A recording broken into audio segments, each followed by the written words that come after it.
Assalamualaikum warahmatullahi wabarakatuh. Apa kabar para sahabat semua? Mudah-mudahan para sahabat senantiasa sehat, senantiasa dimudahkan semua urusannya. Kali ini para sahabat masih ditemani oleh Pak Tono dari channel Rumah Cerita. Dan seperti biasanya, channel Rumah Cerita senantiasa mempersembahkan cerita-cerita horor dan misteri. Dan bagi para sahabat semua yang ingin mendengarkan cerita ini, monggo. Kalau misalnya teman-teman ada kopi, silahkan kopi atau tehnya diseruput dulu, biar para sahabat mendengarkan cerita ini menjadi lebih asik lagi. Kali ini Pak Tono akan membacakan sebuah cerita kiriman dari Erik Muhammad.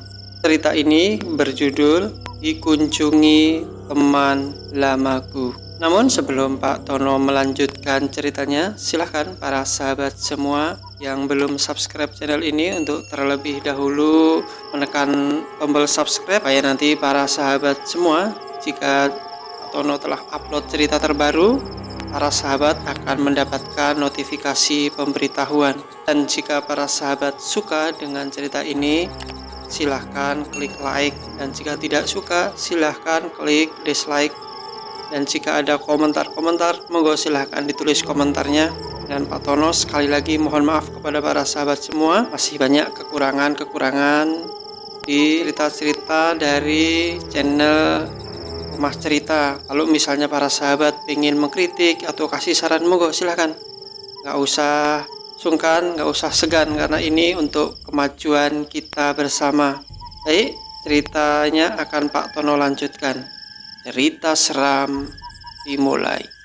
Taufik adalah seorang pemuda berusia 23 tahun.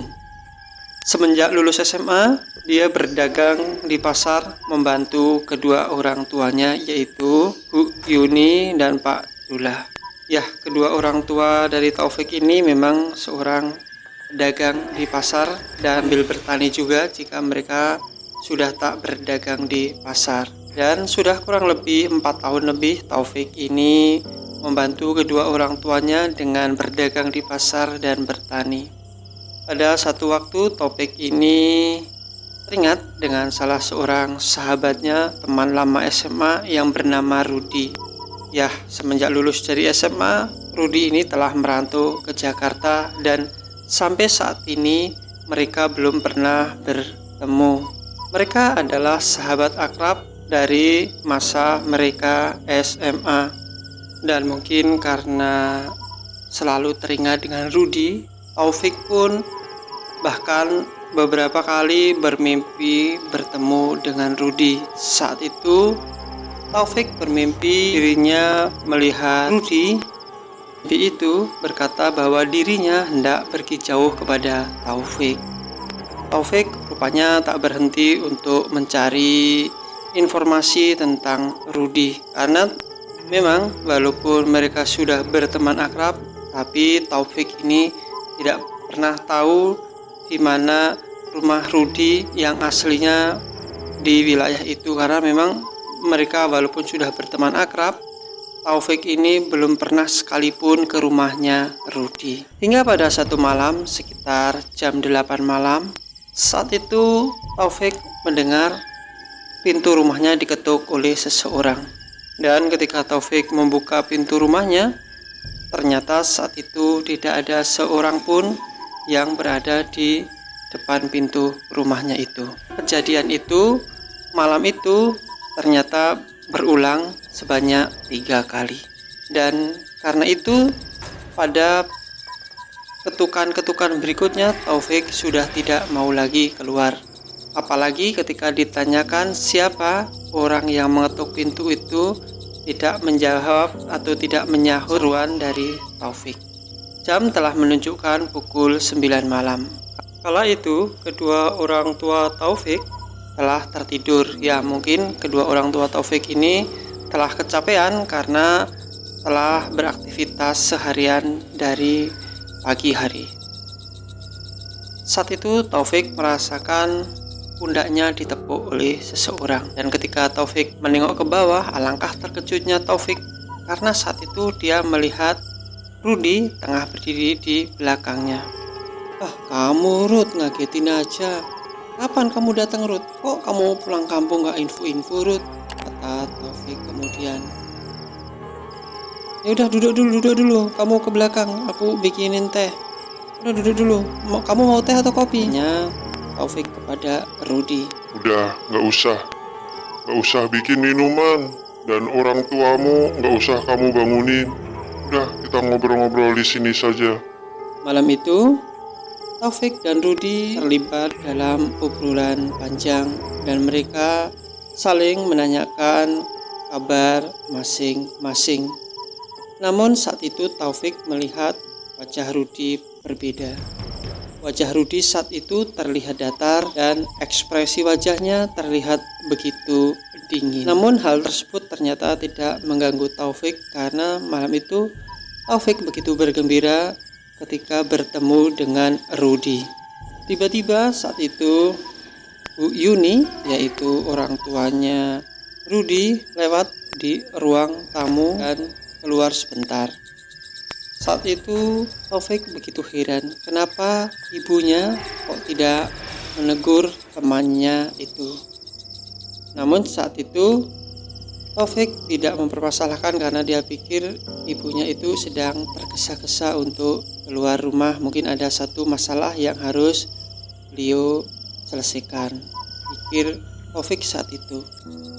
Dan ketika Ibu Yuni masuk ke rumah lagi, ternyata kejadian yang sama terulang kembali. Bu Yuni saat itu tidak menegur Rudi. Namun Bu Yuni tetap tersenyum ke arahnya Taufik. Kejadian ini cukup membuat aneh bagi Taufik karena biasanya orang tuanya itu akan selalu menegur teman-temannya yang datang. Apalagi Ibu Yuni sendiri pun sudah cukup kenal dengan sahabatnya ini. Tapi kenapa dengan teman lamanya yang sudah Ibu Yuni kenal, Ibu Yuni pun tidak menegur kepada Rudi? Pertanyaan ini terus berkecamuk di dalam hati dan pikiran Taufik. Namun kemudian Taufik meminggirkan pikiran itu. Malam itu mereka terus berbincang-bincang sampai waktu menunjukkan pukul 10:30 malam. Saat itu Taufik menjadi sedikit heran karena saat itu Taufik seperti mencium bau nyinyir dan amis seperti bau bangkai. "Ruth, apa ada tikus mati ya? Kok bau banget ini ruangan? Kayaknya ada tikus mati deh. Bau banget," kata Taufik kemudian. Fik, aku pamit dulu ya. Mungkin besok aku kesini lagi. Soalnya ini kan udah malam. Udah, kamu istirahat saja, kata Rudi. Dan Rudi pun kemudian pamit meninggalkan rumah itu. Saat itu ada satu keanehan yang dialami oleh Taufik. Setelah Rudi pergi, ternyata bau menyengat yang seperti bau bangkai itu kemudian hilang dari penciumannya. Namun saat itu Rudi tetap tidak curiga. Nah, dia pikir mungkin ada tikus atau binatang apa yang mati di ruangan itu. Dan setelah kepergian Rudi, Taufik kemudian berusaha mencari-cari mungkin ada tikus atau apa yang mati di ruangan itu, dan dengan menggunakan senter dan menggunakan sapu, Taufik terus berupaya untuk mencari sumber datangnya bau-bau yang tidak sedap itu. Namun upaya itu ternyata gagal. Setelah sekian lama mencari, kurang lebih 20 menit, ternyata di ruangan itu dia tidak menemukan apapun. Dan kejadian serupa ternyata berulang beberapa kali. Ketika Rudi datang, bau-bauan itu terus ada sampai dengan beberapa kali. Hingga pada satu malam, saat itu malam Jumat sekitar jam 11 malam, kedua orang tua Taufik saat itu juga sudah tertidur lelap. Saat itu Taufik telah melihat Rudi berada di ruang tamu. "Malam Rud, kok kamu datang nggak ketok-ketok pintu nggak apa?" tanya Taufik kepada Rudi. Saat itu Taufik agak heran juga karena pintu rumahnya ini kondisinya masih tertutup dan masih terkunci dari dalam, sehingga sebenarnya dalam kondisi seperti itu tidak mungkin orang itu bisa masuk, atau mungkin tadi pintu terbuka dan kemudian Rudy yang mengunci pintu itu dari dalam. Iya, tadi aku ketok-ketok pintu, teriak-teriak, tapi nggak ada yang nyautin. Ya udah, aku masuk aja. Itu pintu aku tutup lagi. Bagaimana, Fik, kabarmu? Sehat? Tanya sosok Rudy. Iya sehat Ruth. Bagaimana kabar kedua orang tuamu dan keluargamu? Sehat kan? Sehat, mereka sehat. Wah, udah beberapa hari ya kita bersama. Mungkin aku dalam beberapa hari ini akan pergi lagi. Kata Rudy kemudian. Iya Ruth, nggak apa-apa, namanya kerja. Kalau sudah waktunya kamu harus kembali bekerja, ya nggak apa-apa. Takutnya lama-lama kamu pulang kampung, malah kamu dipecat sama atasanmu, kan jadi runyam. Kata Taufik kemudian. Saat itu mereka tengah berbincang-bincang di ruang tamu. Kali ini Pak Dula melintas di ruang tamu dan hendak keluar rumah. Rupanya Pak Dula saat itu ingin ke pos ronda karena hari itu adalah giliran Pak Dula untuk jaga. Pak Dula saat itu agak terkejut ketika melihat Taufik terlihat berbicara seorang diri, dan saat itu Pak Dula tidak melihat siapapun yang berbicara dengan Taufik, tapi dia melihat Taufik ini sepertinya tengah asik berbicara dengan seseorang. Namun karena agak tergesa-gesa, Pak Dula kemudian pergi berlalu meninggalkan rumah itu. Sementara Taufik saat itu merasa dirinya masih tetap berkomunikasi dengan Rudy. Bau-bauan seperti bau bangke ini kembali tercium pada pagi harinya saat mereka hendak pergi ke pasar. Pak Dula kemudian bertanya kepada Taufik, Fik, maaf nih Fik, kamu jangan tersinggung ya Fik, tolong jangan tersinggung, sekali lagi Bapak minta maaf, kamu jangan tersinggung. Bapak semalam kok ngelihat kamu bicara sendirian ya Fik, gak ada siapa-siapa Fik, kata Pak Dula kemudian. Masa sih Bapak nggak ngelihat temanku Pak? Aku semalam sama Rudy Pak, sampai jam 11-an loh Pak aku ngobrol sama Rudy. Enggak tuh Fik, Bapak nggak ngelihat siapa-siapa. Bapak justru semalam itu ngelihat kamu bicara sendirian Fik. Bapak benar nggak ngelihat siapa-siapa, kata Pak Dula kemudian. Dan karena Bu Yuni saat itu ada, Taufik kemudian berkata kepada bertanya kepada Ibu Yuni, Bu, maaf nih Taufik mau tanya, beberapa hari yang lalu Ibu kan lewat di ruang tamu. Saat itu Taufik pernah ngobrol Bu dengan teman Taufik yang bernama Rudy. Kan Ibu sudah kenal kan dengan Rudy, tapi kok Ibu nggak negur Rudy ya Bu? Jangan-jangan kayak Bapak deh Ibu nggak ngelihat Rudy, kata Taufik kemudian. Kapan sih Fik Ibu gak negur teman kamu? Selama ini juga kalau ada teman kamu pasti Ibu negur deh. Gak mungkin lah Ibu gak negur. Nah itu Bu, waktu malam-malam Ibu keluar Bu, beberapa hari lalu kan Ibu lewat di ruang tamu pas malam-malam keluar. Oh itu, pas itu Ibu juga sangat heran Fik. Soalnya waktu itu Ibu lihat kamu kayaknya bikin minuman deh Fik. Kayaknya kamu bikin teh manis atau apa Fik. Tapi yang Ibu aneh waktu itu, kenapa ada teh manis, ada kopi, tapi nggak ada orang di sisi kamu. Ibu takut tau Fik waktu itu Fik, apalagi kayaknya ngeliat kamu bicara-bicara juga. Jadi kayaknya bener deh Fik apa yang dikatakan bapakmu, kamu takutnya bicara dengan bangsa gituan deh Fik, kata Ibu Yuni kemudian.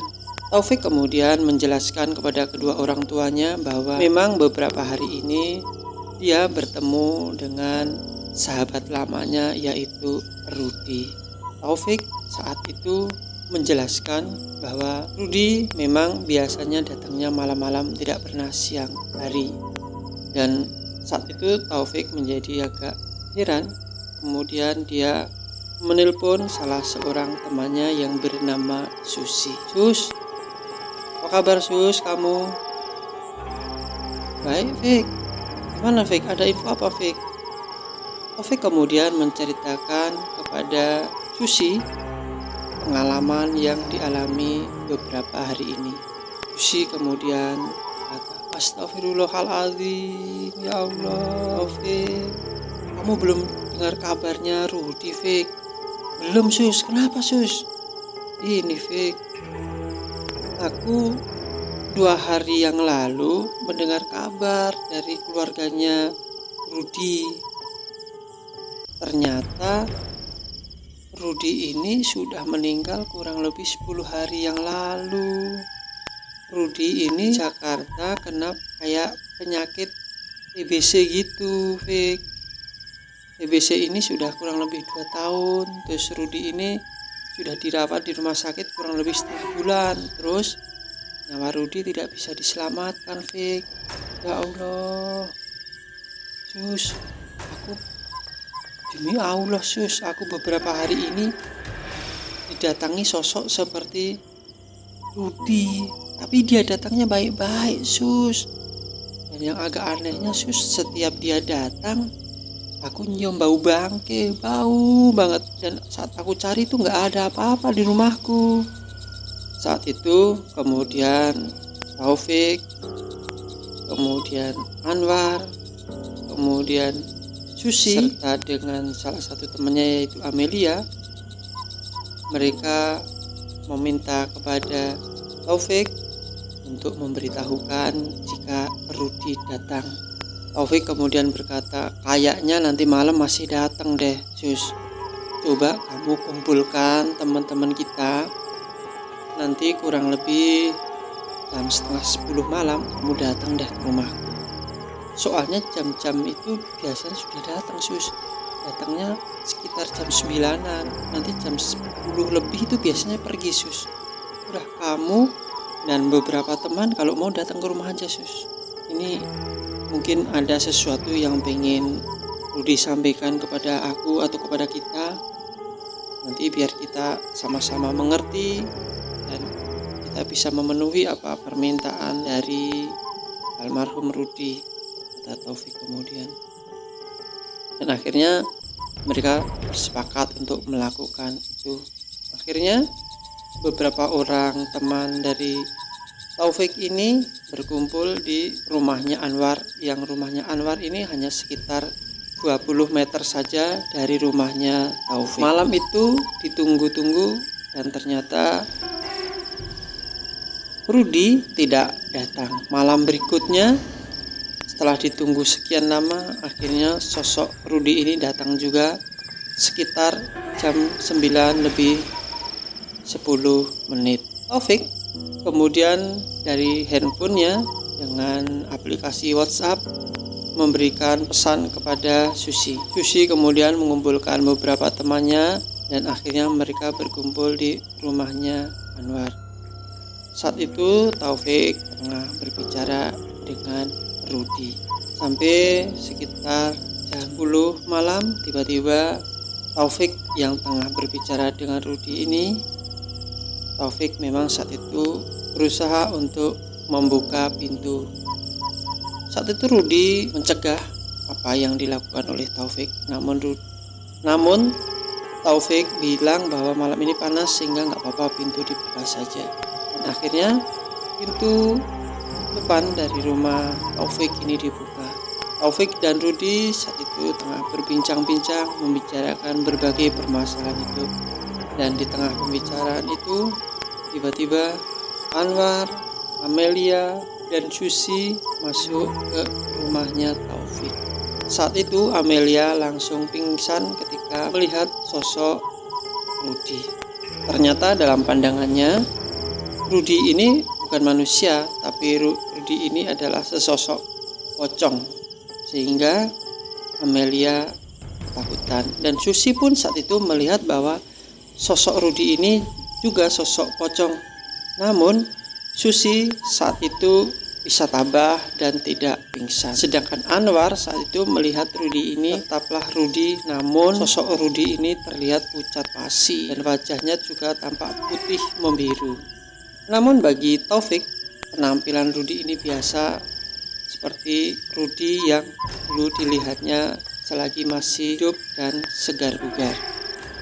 Dan ketika Taufik melihat beberapa orang temannya itu, Taufik kemudian mempersilahkan mereka untuk duduk. Ruth, aku mau tanya ke kamu, Ruth. Kamu itu Rudi sahabatku ataukah Rudi yang sudah di alam lain, Ruth? Kata Taufik kemudian. Aku mohon maaf. Aku memang bukan Rudi yang kamu kenal. Aku ini sudah sosok yang berbeda. Namun di hatiku, kamu dan teman-teman ini tetap sahabatku. Aku hanya ingin berpamitan kepada kalian saja. Dan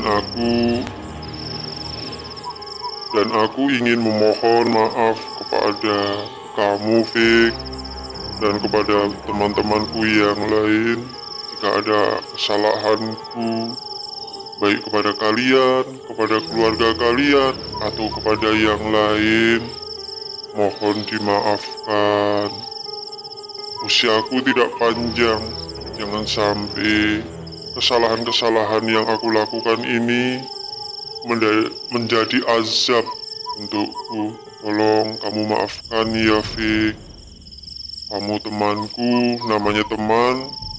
Mungkin aku salah kilap dan telah menyakiti hatimu. Dan ada Amelia yang saat ini sampai pingsan. Tolong sampaikan ke dia, aku memohon maaf. Bukan maksudku untuk mengganggu, tapi yaitu aku ingin meminta maaf pada kalian. Ya sudah, ya Fik. Sus, aku pamit dulu. Sekali lagi aku mohon maaf. Dan ketika selesai mengucapkan kata-kata itu, tampak sosok Rudi ini seperti kabut. Dia tampak semakin menipis, dan kemudian hilang dari pandangan matanya. Dan saat itu karena di ruang tamu agak sedikit gaduh, Pak Dullah dan Ibu Yuni kemudian menghampiri di ruang tamu. Ada apa ini? Kok ada yang pingsan? Kenapa? Tanya Pak Dullah. Susi kemudian menceritakan kejadian yang dialaminya itu. Dan Pak Dullah kemudian berkata, ya mungkin pengen perpisahan lah dengan kalian, namanya teman lama. Dan kalau dia pengen meminta maaf pada kalian, tolong dimaafkan supaya tidak memberatkan langkah-langkah almarhum ke depannya ya. Maafkan ya, Bapak Dullah kemudian. Dan saat itu teman-teman almarhum Rudi sepakat untuk memaafkan jika Rudi pernah ada salah kepada mereka. Nah, itulah para sahabat semua, kiriman cerita dari Erik Muhammad dengan judul Dikunjungi Teman Lamaku. Mudah-mudahan cerita dari Erik Muhammad ini menghibur para sahabat semua. Dan silahkan para sahabat klik like dan klik subscribe channel ini supaya admin Rumah Cerita lebih semangat lagi untuk mengupload cerita-cerita terbaru di channel ini. Akhirnya Pak Tono mengucapkan terima kasih kepada para sahabat semua dan wassalamualaikum warahmatullahi wabarakatuh.